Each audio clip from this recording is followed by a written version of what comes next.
So I'm reading this article from Oprah magazine. Bridgerton's Queen Charlotte was the real royal. She may have been the first black British monarch by Mackenzie John Philippi, if I'm pronouncing that right, December 27th, 2020. Now, we live in the age of information, okay?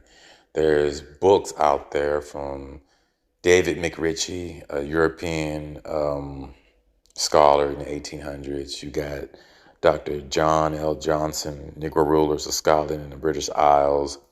You have Mr. I think his name is Boyd Dawkins, another scholar, white scholar. And these people tell the truth that the ancient civilizations, the Celts, the Gauls, the Picts, the original Britons, they were all dark-skinned people of color, which you would call black today. So for this woman who is, I don't want to say melanated, but she's carbon rich, she just sells herself short on this article that she just wrote saying that Queen Charlotte may have been the first black British monarch. And it says, I'm not going to read I'm not going to read the whole article, but it's just crazy how we live in this time of vast information. And yet you still have these you still have these small-minded people that don't read any books, don't fact check, and then they make statements like this to the people who don't actually read anything or don't study history or don't know nothing about their own history. And it's sad, and it's just like they can put anything out, on the internet. They can change the pictures. They've been doing that for a long time. Okay. Queen Charlotte may have been the first black British royal, which is a lie. The theory that Queen Charlotte may be the first mixed race or black British royal begins with the genealogical research of historian Mario de Vaz y Combe, who began his studies in 1967, according to the Washington Post. But like I said, this is in the 1960s. There's people in the 1800s that already did more research, exclusive research. But I forgot we live in a modern era, so some people only go back to the 1900s. Queen Charlotte's wife of English King George III, 1738 through 1820, was directly descended from Margarita de Castro y Soso, a black branch of the Portuguese royal house. Okay, it's in that book. I had another video about that. Now this is what kind of pissed me off. Let me see. Okay. Despite Vadaz's research that features outdated and offensive language, other historians dispute his findings. The word blackamoor in Shakespeare's time meant Muslim. That is a lie. Blackamoor just means Moor, which just means Niger, which just means black, Negro. It don't mean no Muslim. You see, University of Pennsylvania professor Anna Lumba told the Philadelphia Inquirer, it doesn't mean black necessarily. More could be white from North Africa. See, now that is an opinion, a theory, and a lie.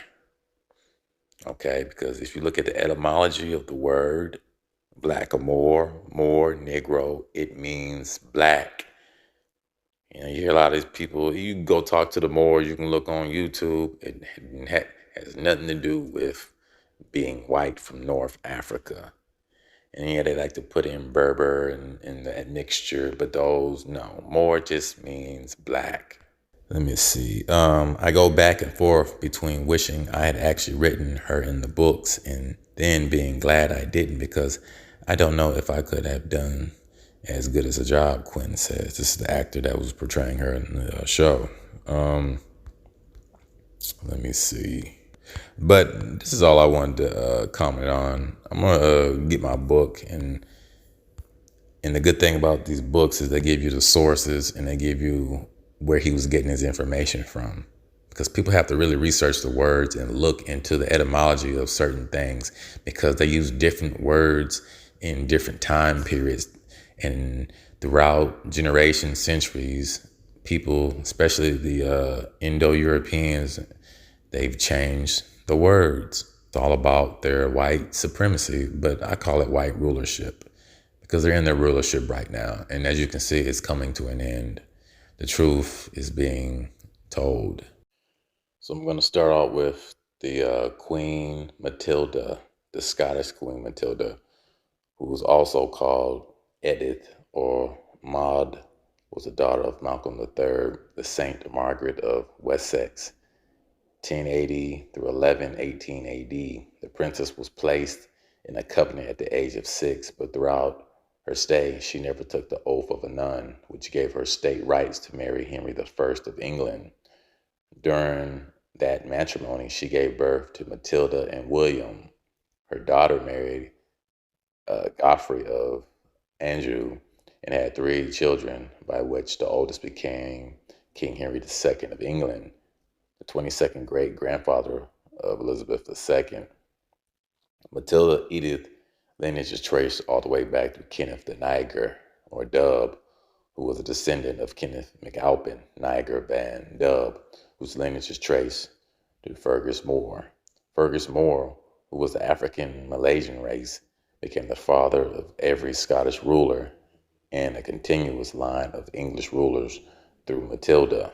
Second, we have Catholic Queen Mary Tudor, was a daughter of Catherine of Aragon and Henry VIII, King of England. She succeeded her 16-year-old first cousin, Lady Jane Grey, in 1553 AD. Following her coronation, the Queen conducted major reforms and had many of Jane's old political advisors removed from their posts and burned at the stake. Queen added more to her fury by persecuting over 250 Protestants because of their beliefs. This behavior of Mary earned her the title Bloody Mary. The Venetian ambassador Giovanni Michael described Mary as having a beautiful complexion.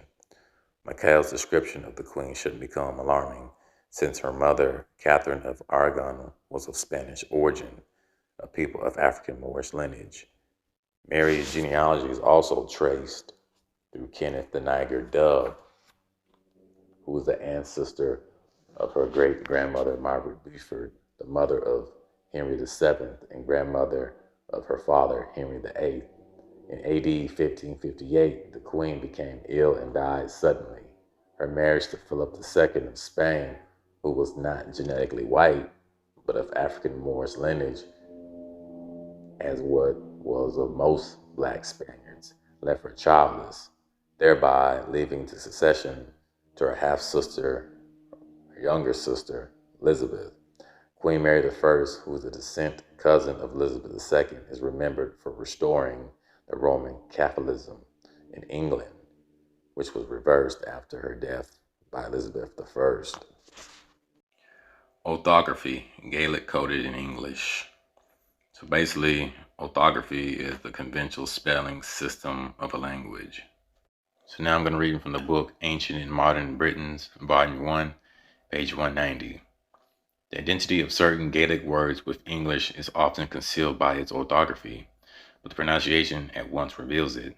Such words, for example, decade, coot, and geola, look very strange to the eye of the modern Englishman, but their pronunciation and signification is simply jacket, quit, and yawl. English of this kind is merely phonetic Gaelic. No doubt there are words now called Gaelic, which are nothing but modern English Gaelicized. So we know that the black, swarthy, tawny Negroes were the original Britons, Celts, and the Pictish, and the Scots. So it would make sense that they came up or had their own language, English or Gaelic, in different dialects. So now I'm going to read page 191, English or Gaelic. How many of these neutral words are 19th century English Gaelicized, and how many are Old English, which never changed into New English, must ever be a matter of uncertainty.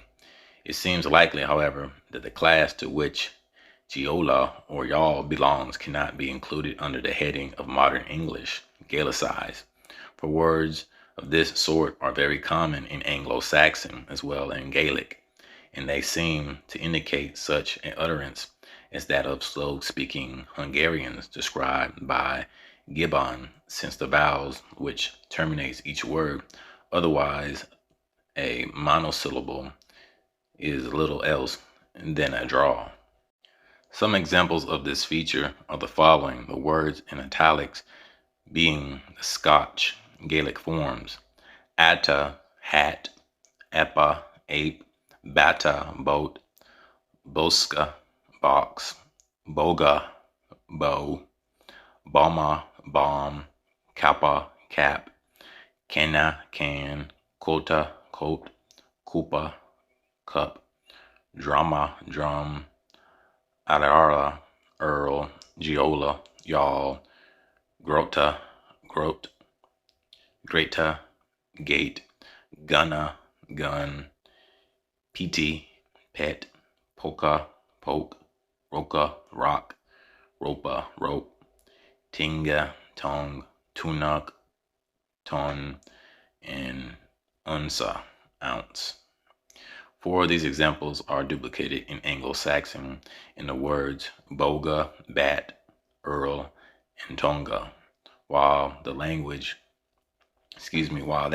exhibits the same tendency in such words as horsa, horse; steria, star; tima, time; manna, man; eta, eight; and rita, right, and others.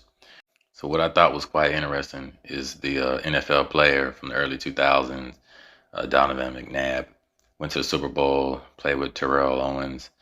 Now we know that the original Europeans were a Negroid phenotype, so it makes sense that they would come up with their own language, the Gaelic. And the original Britons, the Picts, the Gauls, the Sacs, the Scots, they was from these parts.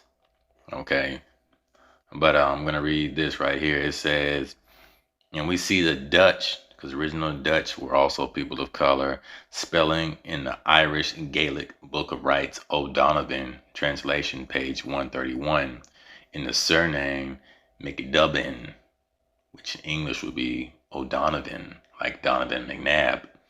So that there is no real difference between the Celtic, and we know that the original Celtics were so-called people of color, dark-skinned Negroes, that phenotype. So the Celtic prefix, as it is seen in the instance or when it occurs in the West Highland tales, in such case as Mec a Gol and Mec-Erash, like Macintosh, in the English prefix, as it is found in the Mega Haftings of Beowulf. And such names as McNabb, like Donovan McNabb, McVeigh, and McPherson, have quite as much a right to be called English or Gaelic, since in either language they signify the son of Abbot, the vicar, and the person. Another name of this sort is McLeod. The first of the family so designated is supposed to have been a son of Olaf, the swarthy, the black prince of man, one of the race of Danes, the Dub Gauls, the Nigre Gentes, or black strangers. Okay, so a lot of us was fed, spoon-fed that slave narrative. Now a lot of whites think that their names, surnames, their ancestors, the slave masters, gave us those names, when all in actuality, our people came up with those names from the skin complexions, not from no hair, which is a narrative, but from Brown, Douglas, etc. So basically, they have our names. So these narratives that we all came from the continent of Africa, we were all just sitting on that big continent, is a lie. We know that our ancestors migrated.